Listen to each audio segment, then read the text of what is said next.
Welcome, Money Mart. 안녕하세요. 돈 파는 가게 대표 사원 김강주입니다. 요즘 나라 안팎이 시끌벅적합니다. 경제는 물론 우리나라를 비롯해서 전 세계 주식시장이 혼돈 그 자체입니다. 이러다가 나라가 지구가 당장 내일 멸망할 듯한 분위기인데요. 이럴 때 많은 사람들이 여러 가지 이야기를 합니다. 다양한 이야기를 하는데 주로 이제 이런 거죠. 이러이러하니 저러저러 할 것이다. 이런 다양한 이야기를 듣는 우리도 어떤 것에 공감하고 어떤 것에는 좀 공감하지 않습니다. 그 기준이 뭐냐 하면 상식이죠. 우리가 가지고 있는 상식. 그런데 이 상식이 틀린 경우 상식의 오류가 상당히 많습니다. 오늘은 조금 머리도 식힐 겸 상식의 오류의 아주 대표적인 것 한 가지를 같이 나누고자 하는데요. 지금 이 자료 화면에 있는 것처럼 저출산 고령화로 소멸해 가는 나라, 만약 이 저출산 고령화로 소멸해 가는 나라라고 할 때 먼저 문득 떠오르는 국가가 어떤 나라입니까? 예를 들면 한국일까요? 독일일까요? 아마 대체로 한국이다라고 생각하시겠죠.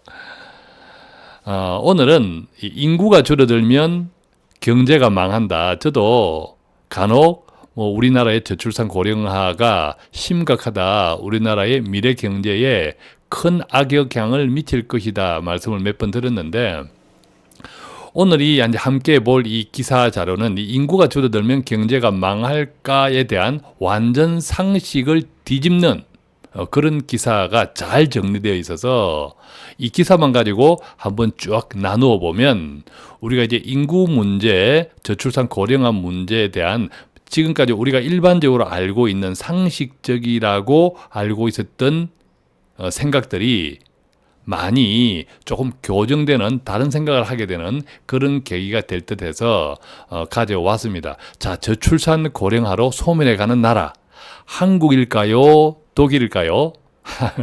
함께 지켜보시면 그 답을 찾을 수 있습니다.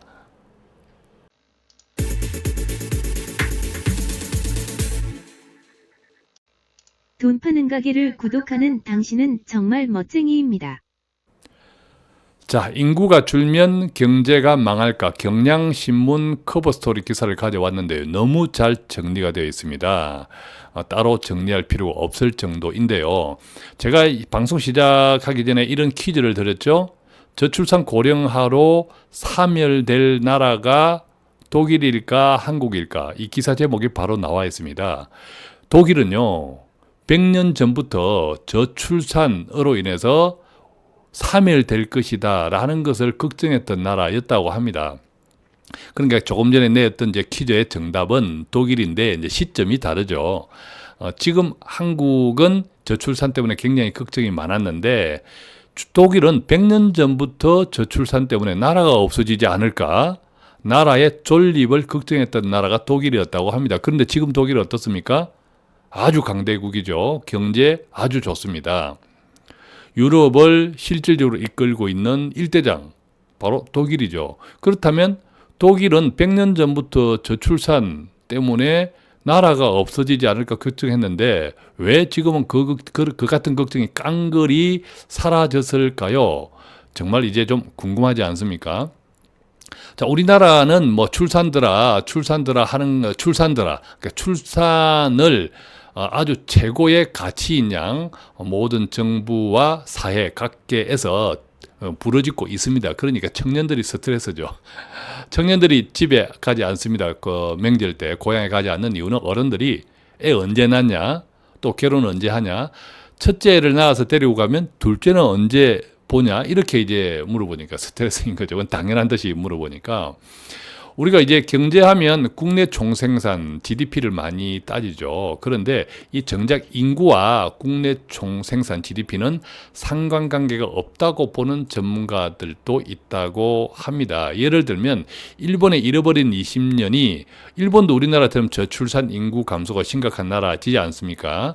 근데 일본의 잃어버린 20년 동안 저출산 인구 문제가 결정적인 치명적인 영향을 미쳤느냐? 그렇지 않다. 또 65세 이상을 경제활동을 할 수 없는 고령자, 우리나라 좀 그렇게 하고 있죠. 고령자로 보는 것은 적절할까? 또 이런 의문을 또 이 기사는 시작을 합니다. 한국이 다민족 사회가 된다면, 즉 이민을 많이 받아들인다면 지금의 저출산이 정말 재앙일까 하는 이야기를 하는 거죠. 즉, 이 기사에서는 우리가 과연 이 고령화와 인구 감소와 고령화는 상수지만, 즉 어쩔 수 없는 현상이지만, 아니 애를 안 낳는 걸 어떻게 해요? 방법이 없지 않습니까? 뭐 돈을 줘도 안 낳아요, 그죠? 사실은 저도 돈 준다고 애 낳지는 않겠어요. 아니 애 하나 낳아서 교육 제대로 시키고 양육하는데 어마막대한 돈이 깨지지 않습니까? 돈으로 해결할 문제는 아니고, 어쨌든 안 낳겠다는데 그러면 이것은 어찌할 수 없는 고정 변수, 즉 상수죠. 그렇지만 경제가 출산하고만 관계되는 것은 아니다. 나머지 다양한 변수들이 있다. 경제와 관련된 그런 것들에 조금 더 집중을 한다면 인구 문제는 경제하고 극단적으로 관계가 없을 수 있다. 이런 이야기를 하고 있습니다. 자, 이제 독일들 보면요. 이제 독일이 아까 10년, 100년 전부터 국가 소멸을 걱정할 정도, 저출산 때문에 그랬다고 하는데, 실제 이런 구호들이 그 당시 독일에 있었다고 해요. 소멸해 가는 나라. 어디? 독일. 출산 파업, 임신 파업, 결혼 파업, 자기 중심 사회 등등이 이게 2006년도에 지금부터 한 10년 전 2006년도에 독일의 유력 일간지와 시사 주간지들이 앞다투어 쓴 표현들이었다고 합니다. 그 당시 독일은 유럽에서 가장 아이를 안 낳는 나라 중 하나였다. 지금도 뭐 비슷해요. 또 역사를 거슬러 올라가면 1차 대전 직후에도 독일에서는 인구 문제가 걱정이었다고 합니다. 그런데 독일은 어떻게 이런 문제를 해결했을까요? 독일은 우리가 이제 나치를 이제 떠올릴 수 있죠. 그때 왜 나치 독일에서 소위 우생학, 나름대로 순수 혈통만 이렇게 낙기 출산을 시키겠다. 소위 자기들이 이야기했던 우월한 혈통. 그래서 우리가 이제 뭐 다 기억하고 있는 것처럼 이 나치 독일에서는 우수하지 않은 아이를 출산을 못하게 했습니다. 그래서 철저히 이제 우생학 기준에 의한 혈통 정책을 썼는데, 그렇게 해서 우수한 혈통을 임신을 했다면 낙태를 못해요. 그래서 낙태를 한 여성은 실형에 처했고 수천 명의 매춘부를 체포했다고 합니다. 왜? 우월한 혈통을 이렇게 유지하기 위해서. 또 결혼 자금 대여 정책도 사용을 했고요. 예를 들면 여성이 직장에 다니고 있다가 결혼 때문에 그만두는 경우 돈을 빌려줬다는 거죠. 이 대출원금, 이 결혼 자금 대여를 해서 이 대출원금은 자녀를 4명 낳으면 원금 상환을 안 해도 된다. 사라진다고 합니다. 오히려 대출을 받아서 자녀 4명까지 낳으면 대출이 사라지고 5번째 아이부터는 매달 자녀 양육비를 받았고, 나중에는 이것이 5번째가 아니라 3번째 아이로까지 확대되었다고 합니다. 심지어 아이를 6명 낳으면 6번째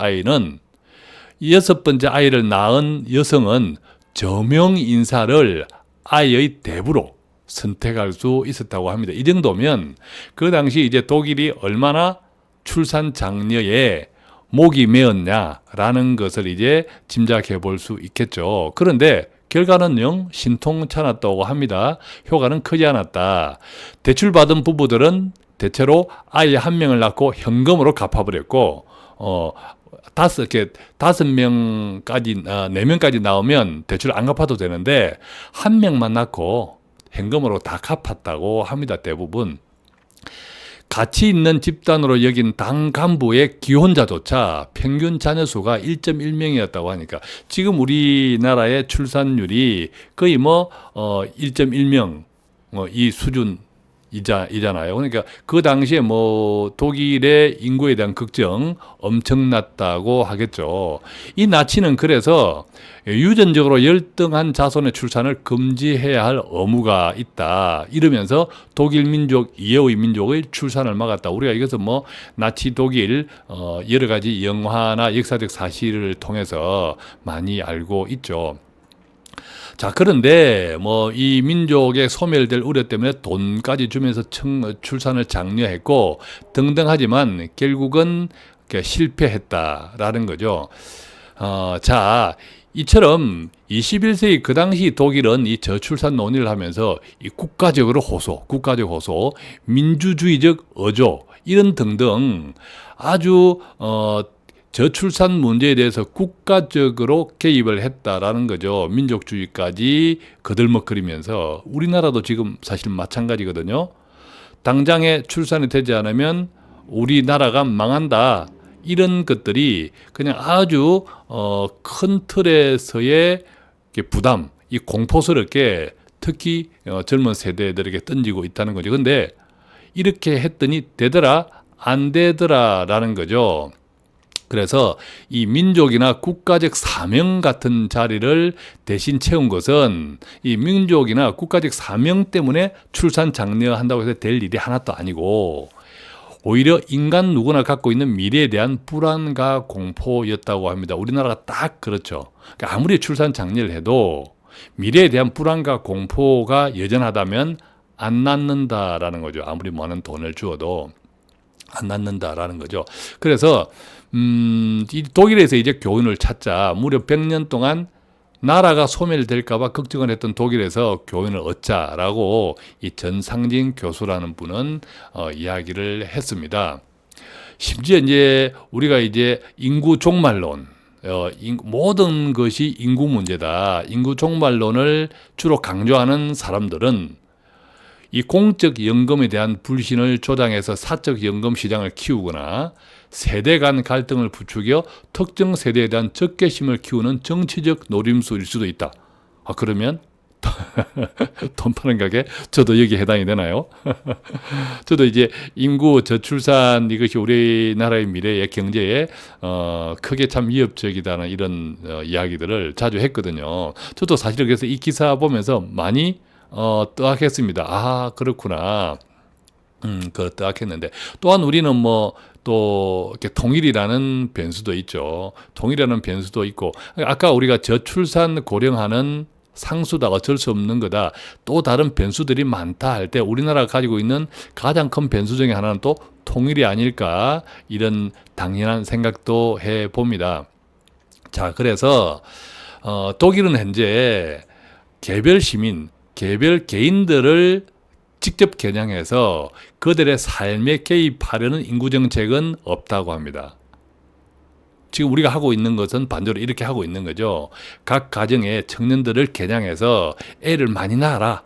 이것은 그들의 삶에 개입하려는 인구정책인데, 적어도 독일은 이렇게 하지 않는다, 이렇게 변했다라는 거. 과거에 독일은 우리나라처럼 그렇게 했는데 변했다. 여기서 이제 대외경제정책연구원의 보고서에 따르면요, 이 영국이나 프랑스, 네덜란드, 일본의 저출산 고령화 대책에 대해서 비교한 2010년의 보고서에서 이렇게 언급했다고 합니다. 일본을 제외하고는 저출산 고령화에 대비한 명시적인 성장 전략이 드러나지 않았다는 점 자체가 시사하는 바가 크다. 무슨 말인가 하면 일본, 또 한국도 마찬가지죠. 일본이나 한국 정도가 저출산 고령화를 심각하게 생각하고 이것을 명시적으로 성장 전략의 큰 변수로 삼고 있다. 그런데 프랑스, 영국, 네덜란드 이런 등등에서는 이 저출산 고령화하고 미래의 성장 전략하고는 그닥 연관 짓지 않고 있다. 이런 이야기를 합니다. 참 시사하는 바가 크죠. 자, 그래서 경제 저출산 인구가 줄어들면 경제는 진짜 망할까? 라는 이제 꼭지 제목으로 우리는 이제 점점 들어갑니다. 점점 깊숙하게 본론으로.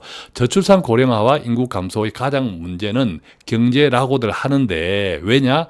한참 일할 나이의 인구, 생산 가능 인구가 곧 노동자이기도 하고 또한 소비하는 소비자이기도 하죠. 그런데 그만큼 생산 가능 인구가 많은 것이 좋다는 거죠. 노동도 하고 소비도 하니까. 그런데 이들 인구가 줄어들면 만들어 팔 제품도 줄어들고 소비도 줄어드니까 당연히 경제가 쪼그라든다. 이런 이야기입니다. 이것은 어떻게 보면 상당히 상식적이죠.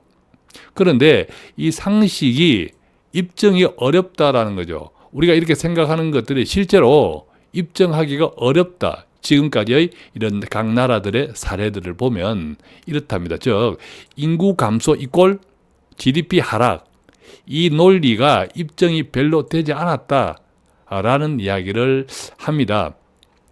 일본 같은 경우에도 일본의 경제가, 일본의 실질 GDP가 1950년 전부터 급격히 치솟았다고 합니다. 자, 이 이야기하면 조금 아프죠. 왜? 한국 전쟁, 그죠?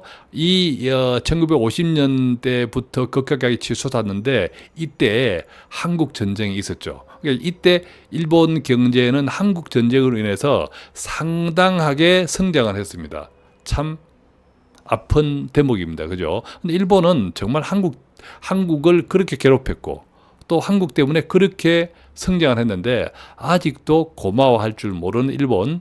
자, 이 대목에서 또 열불이 좀 납니다. 어쨌든 이때 일본의 실질 GDP가 1950년부터 급격히 치솟았는데 그 당시 일본 인구가 급격하게 증가한 것은 아니었다라는 거죠.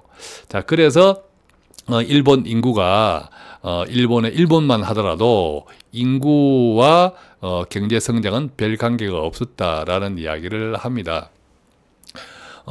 반면에 이제 일본 같은 경우 이 노동 생산성은 뭡니까? 어떤 노동자가 1시간 단위당 제품을 생산하는 그 양, 그 비율을 우리가 노동 생산성이라고 하죠. 기술이 진보하면 예를 들면 사람이 노동할 때와 기계가 노동할 때는 기계 노동을 할 때는 훨씬 더 똑같은 1시간 동안 생산해내는 상품이 많죠. 그래서 기술이 진보하면, 발전하면 노동 생산성은 큰 폭으로 뛰는데, 만약에 일본이 고도 성장을 이루기 직전에 일본 취업자의 절반 남짓이 농업, 임업, 수산업 등 1차 산업에 종사했다고 합니다. 즉 일본의 고도 성장 1950년 이전에는 인구의 절반, 취업자의 절반이 농업, 임업, 수산업 1차 산업이었는데 만약 그 1차 산업 위주로 국가 경제가 계속 돌아갔다면 당연히 노동력 규모가, 즉 인구가 중요할 수 있겠죠. 그런데 이 고도 성장이라고 하는 것은 우리가 이제 공업화, 한국도 마찬가지로 이 산업혁명 등등을 통한 공업화였다는 거죠. 자, 공업화가 일어나니까 당연히 인구하고 상관없이 한 사람이 생산해낼 수 있는 제품 생산성이 높아지고, 그러니까 당연히 생산성이 높아지니까 공장의 이익들이, 회사의 이익들이 증가하고, 이익들이 증가하니까 생산물이 증가하고 제품도, 이익들이 증가하고 제품도 잘 팔리니까 노동자들의 임금도 올랐다. 임금이 오르니까 소비가 많아지니까 또 그것이 기업에 좋다, 경제에 좋다, 이렇게 이제 되었다라는 거죠. 그래서 실제로 이제 고도 성장기의 일본 노동력 인구의 증가율은 연평균 1.3%에 불과했다고 합니다. 또한 1차 오일 쇼크부터 버블이 끝날 때까지 1975년에서 1990년까지인데 이때도 1.2%였다고 하니까 거의 인구는 변화가 없었는데 그 기간 동안 경제는 이제 크게 성장했다라는 거죠. 우리 이제 한국에서도 인구와 투자의 미래라는 책, 홍춘욱 키움증권 투자전략팀장이 이렇게 출간했다고 하는 이 인구와 투자의 미래에서 인구 절벽이 틀렸다. 라고 이제 이렇게 반박을 했다고 하는데요. 마찬가지로 이 홍춘욱 키움증권 투자전략팀장 역시도 1990년 이후 일본의 장기 불황이 인구 감소에 따른 수요 부진 때문에 나타났다고 말하지만 실제로는 인구가 아니라 자산 시장의 거품 그리고 정책, 일본 정부의 정책의 연이은 실패가 원인이었다라고 이야기. 버블, 인구 감소가 문제가 아니라 장기 침체는 자산 버블, 자산 거품이 터졌고 그것에 더하여 또 일본 정부의 그 당시 정책이 계속 엇박자가 틀렸기 때문에 일본의 장기 불황이 왔지 인구 문제가 아니었다라고 이야기합니다. 마찬가지로 이제 우리 경제평론가 이원재 랩 2050 대표도 비슷한 이야기를 했는데 그 노동력 규모보다 노동 생산성이 훨씬 중요하다. 특히 미래에는 인공지능과 사물 인터넷 등 21세기의 급격한 기술 진보 흐름을 들여다보면 이 기술이 기존의 인간 노동을 상당 부분 대체할 가능성이 높다. 이것은 당연한 현상이죠. 그렇기 때문에 적어도 인구가 감소해서 생산량이 떨어질 일은 없다.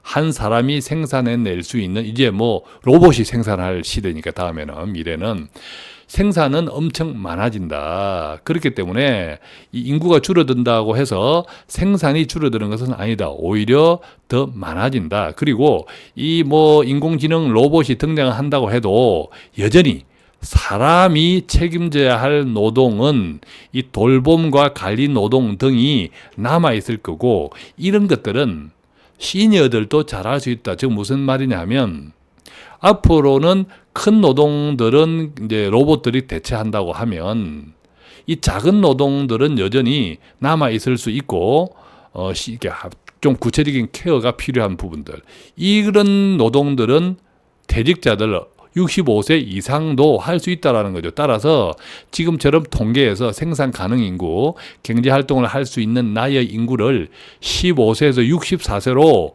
묶어두는 것이 옳으냐라는 이제 지적을 합니다. 옳지 않겠죠. 지금도 65세 이상 노동자들이 점점 노동하는 것들이 점점 많아지지 않습니까? 물론 안타깝게도 돈이 없으니까 그 나이 65세 이상이 되어도 일을 해야 되는 좀 이제 안타까운 현실도 있죠.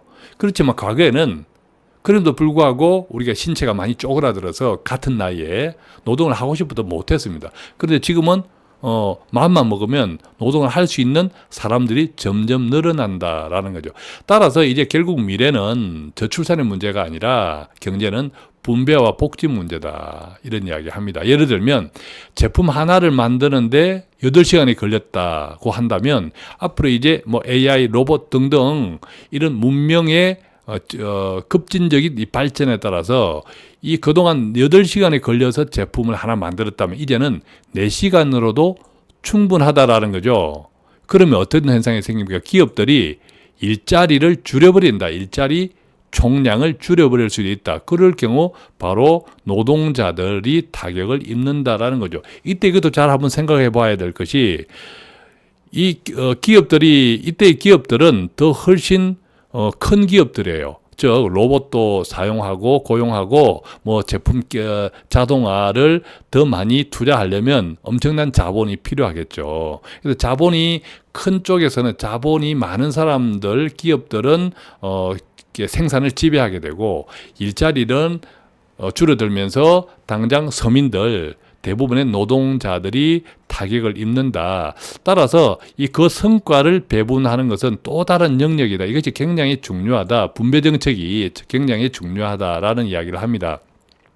왜냐하면 1차적으로는 노동시간 단축에 따른 일자리 분배가 필요하고 즉 한 사람이 걸려서 제품 하나를 만드는 8시간이 걸렸고 이게 4시간으로 단축됐다고 하면 또 노동시간도 그만큼 단축을 하면 되겠죠. 또 2차적으로는 이 중심부의 노동자들과 기업으로부터 세금을 걷어들여 실업자와 불안정 노동자들에게 사회수당 등의 복지를 제공해야 한다라는 이야기. 그 다음에 이제 기본소득제 같은 이야기들 앞으로 나와야 된다. 왜냐하면 미래의 경제를 위해서도 그렇게 하지 않을 수 없는 것이 결국 제품을 많이 생산을 하면 뭐합니까? 그것을 누군가가 소비를 해야 되잖아요. 구매.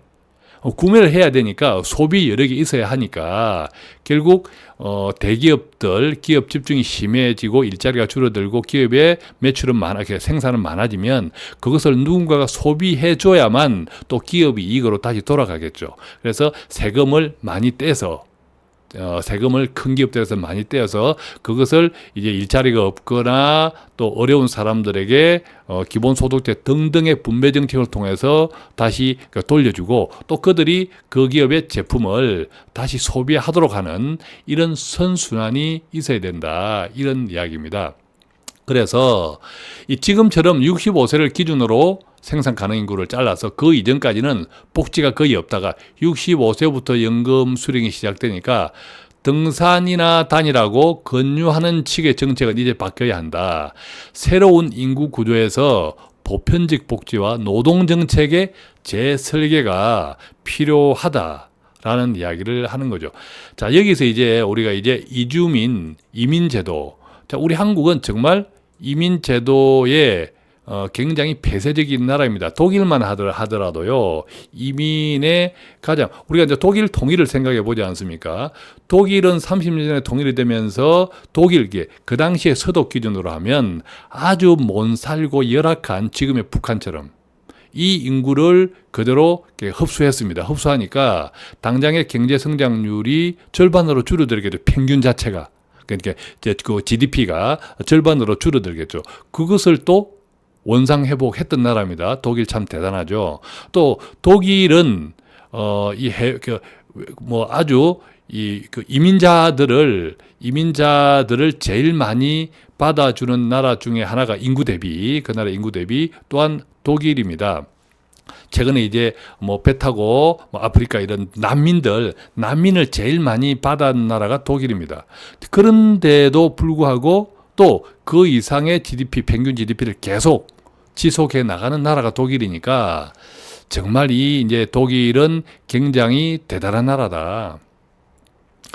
따라서 보면 우리나라도 이제 바로 이민자 유입의 확대 정책에 조금 적극적이어야 한다. 아까도 말씀드렸지만 우리는 또 더 큰 변수가 있죠. 통일. 이 통일이 되면 이민자 유입의 확대가 당장 이것은 이제 통일을 전제하지 않을 때인데 통일이 되면 노동 인구에 필요한 노동 인구의 유입은 아주 쉽게 이루어질 수 있겠다라는 거죠. 실제로 이민자를 많이 받아들였던 나라들이 바로 호주, 캐나다, 미국, 독일, 스페인 등등인데 반대로 일본은 이민자에 대해서 우리나라처럼 아주 폐쇄적이었습니다. 폐쇄적이었는데 이런 폐쇄적이었던 일본에 비해서 이민자를 많이 받았던 호주, 캐나다, 미국, 독일, 스페인은 고령화가 완만하게 진행되었다. 예를 들면 독일은 1990년대 일본보다 고령화가 더 심각했다고 합니다. 그런데 이후 20여년간 이민자를 대규모로 받아들인 이후 고령화 속도를 늦추었고 지금 현재 1990년 기준 독일의 이주민 비중은 전체 인구의 7.51%에 불과했는데 2015년에는 14.8%가 이민자 비율이라고 합니다. 스페인도 마찬가지. 일본보다 노년 부양비 규모가 컸었는데 스페인도 25년간 이주민 비중이 6배 늘렸고 2015년 노년 부양비는 오히려 일본보다 더 낮다고 합니다. 그러니까 이제 이런 나라들은 이민 정책이 굉장히 인구 감소를 커버하고 충족하고도 넘친 이제 그런 나라가 된 거죠. 한국은 일본과 마찬가지로 이주민에게 아주 폐쇄적인 국가다. 이것은 우리가 다 인정하고 있는 거죠. 애초 이제 우리 한국 같은 경우에는 아예 이민 정책 자체가 이게 외국인 노동자를 받을 때부터 이들의 정주화를 차단하기 위한, 즉 우리나라에서 아예 오랫동안 정착하는 것을 차단하기 위한 정책으로 설계되어 있다고 합니다. 그래서 예를 들면 현재 고용허가제는 우리나라의 고용허가제가 3년간 특정 사업장에서 일하도록 되어 있다고 하는데 이 3년 동안 특정 사업장에서 일하도록 하고 있는데 이 사업장을 변경할 수도 있잖아요. 변경하고 싶을 때는 세 가지: 사업주의 폭행, 상습, 폭언, 임금 체불, 이것들을 정부가 인정한 경우에만, 그것도 3회에 한해서 사업장 변경이 가능하다고 해요. 그런데 이것들이 뭐 입증이 쉽지가 않죠. 그러다 보니까 이제 합법적인 이동조차 어려울 정도로 우리나라의 이민정책은, 이민자를 받아들이는 이 정책은 굉장히 폐쇄적이다. 그래서 이제 박노자 교수는, 오슬로대 박노자 교수는 이렇게 이야기합니다. 이 대한민국은 현재의 노르웨이, 스웨덴처럼 외국계 인구가 총 인구의 17에서 18%를 구성하는 이민 사회가 되지 않는다면 장기적으로는 존립 자체가 어려울 것이다. 노르웨이, 스웨덴 같은 경우는 총 인구의 17에서 18%가 이민자라는 거죠. 우리나라도 이 정도 되지 않으면 장기적으로는 존립 자체가 어려울 것이라는 이야기를 합니다. 자, 그런데 일본도 마찬가지로 이민에 대해서 굉장히 이민자를 받아들이는 것에 굉장히 폐쇄적인 나라였다고 했지 않습니까? 그런데 최근에 많이 바뀌었습니다. 일본 역시 한국처럼 이민자에게 적대적이었는데 지금은 고령화가 급격히 진행되면서 폐쇄주의가 사라지고 아주 이주민에게 개방적인 나라가 되려고 힘쓰고 있다고 합니다. 언제부터? 2016년부터 일본은 이제 정신을 차렸다라는 거죠. 아베 총리가 그 해에 세상에서 가장 신속한 이민 시스템을 만들겠다고 선언할 정도였다고 하네요.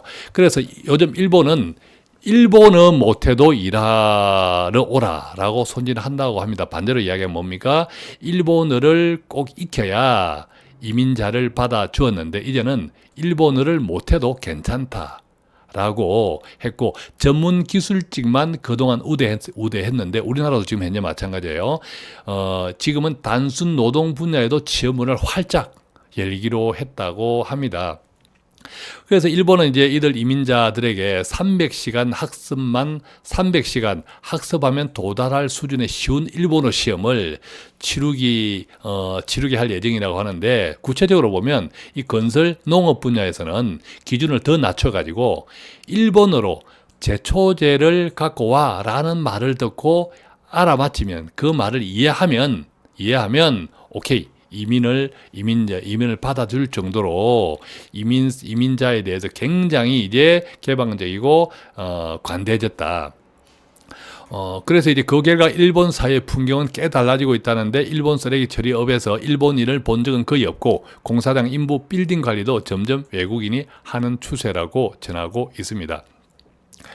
자, 이민에 대해서 우리는 상당히 폐쇄적인데, 외국인과 이런 이야기가 있습니다. 외국인과 타 문화에 대해서 개방적인 사회는 융성하고 폐쇄적인 사회는 쇠락한다는 것이 역사의 교훈입니다. 우리 집안들도 마찬가지예요. 보통 옛날 어른들도 이런 말씀을 많이 하시죠. 사람들이 많이 드나들어야 잘 산다라는 이야기를 합니다. 국가도 마찬가지라는 거죠. 폐쇄적인 사회는 쇠락하고 외국인과 타 문화에 대해서 개방적인 사회는 융성한다. 자, 폐쇄적이었던 일본도 이제 돌아섰는데, 이제 유일하게 어떤 의미에서는 이민자의 폐쇄적인 나라가 한국일 수도 있습니다. 이 부분은 참 우리가 잘 좀 생각해 보아야 할 대목이기도 하겠죠. 미국 실리콘밸리도 이게 사례가 나왔는데, 미국 실리콘밸리 기업 가운데 절반은 이민자가 창업했다고 합니다. 그러니까 이게 이민자를 적극적으로 받아들이는 이 정책이 당장의 노동력 부족 문제가 아니라도 경제적으로 이익이라는 거죠. 즉 실리콘밸리 기업 가운데 절반자가 이민자가 창업했다고 하니까 우리나라에 적용을 하면 우리나라의 우수한 벤처기업들의 절반을 이민자가 창업한다면 생산 유발 효과, 또 취업 유발 효과가 얼마나 크겠습니까? 이제 이 이야기를 지금 이제 이 기사는 이야기합니다. 이곳은 삼성경제연구소가 2010년도 출간한 다문화 사회정책과 이민정책에서 따온 한 대목이었다고 합니다. 즉 외국인과 타문화에 대해 개방적인 사회는 융성하고 폐쇄적인 사회는 쇠락한다, 이런 이야기입니다. 자, 그래서 어떤 결론을 우리가 도달할 수 있느냐? 저출산 고령화와 이에 따른 인구 감소는 분명 충격에 가까운 변화를 초래할 것이다. 하지만 적응만 잘한다면 재앙은 아니다. 또 우리한테는 통일이라는 또 카드가 있죠. 잘 돼야겠지만. 그래서 이 인구 감소에 대한 대응책을 생각해 보는 것은 그리 복잡하지 않고 따라서 무작정 인구 감소가 공포스럽다 이렇게 설정한 다음에 출산들아 출산을 강조하는 지금의 인구 지상주의적 공론화는 다양한 상상을 위축시킨다. 오히려 인구가 감소해도 꽤 괜찮은 미래, 어쩌면 지금 우리가 무엇에 초점을 맞춰서 생각하고 논의하느냐에 달려 있다고 이야기합니다. 자, 딸, 아들 구별 말고 둘만 나 잘 기르자. 이런 옛날 기사들도 있지만, 오늘 이 나눈 이 기사, 우리가 이 기사를 통해서 그동안 우리가 이제 상식으로만 생각했던 것들이 알고 보니까 명확한, 그 입증 자료가 없네. 일본조차도. 이런 것을 한번 생각해 볼 때, 지금 우리가 나라 안팎이 시끄러운 이 경제와 주식시장 등등 많은 사람들이 이러저러 하니까 저러저러 할 것이다라고 하는데, 투자시장이요. 가설로만 움직인다면, 그리 될 것이니까 저리 될 것이다 라고만 움직인다면 돈 못 벌 사람이 누가 있겠습니까? 항상 투자시장은 우리가 알고 있는 상식이라고 생각했던 그것을 뒤집을 때, 뒤집은 결과로 나오는 것이 투자시장의 항상 역설이었습니다. 그렇기 때문에 돈을 벌고 또 반대로 잃을 수 있는 거죠. 자, 오늘은 조금 머리 식힐 겸 상식이 우리가 크게 믿고 있는, 강하게 믿고 있는 상식이 이처럼 틀렸다. 인구 문제를 가지고 이야기해 보았는데, 이 이야기를 우리가 지금 주식시장, 투자시장에 걱정스럽게 바라보는 이런 논리에도 조금 대입해 보면 어떨까라는 생각을 가지고 정리해 봅니다. 자, 오늘 또 이렇게 매일매일 돈 파는 가게, 돈 되는 정보를 매일 배달해 드리려고 해서 최선을 다하고 있는데요. 조금 머리를 식히면서 조금 재미있는 주제로 함께 나누어 보았습니다. 돈 파는 가게는 돈 되는 정보뿐만 아니라 돈의 마음을 담기 위해 애쓰고 있습니다. 혹시 또 돈 파는 가게에 궁금한 것이 있다든가 또 상의할 내용이 있다면 02-5360-153 전화 걸어 주셔도 되고, 카카오톡 돈 파는 가게 검색하시면 돈 파는 가게 머니 슈퍼마켓 플러스 친구 맺고 채팅창 이용해 주셔도 됩니다. 물론 저희들 매일매일 돈 파는 가게 항상 구독하기 쿡 눌러주시면 좋은 정보 또 공감되는 내용으로 함께 공유할 수 있습니다. 고맙습니다.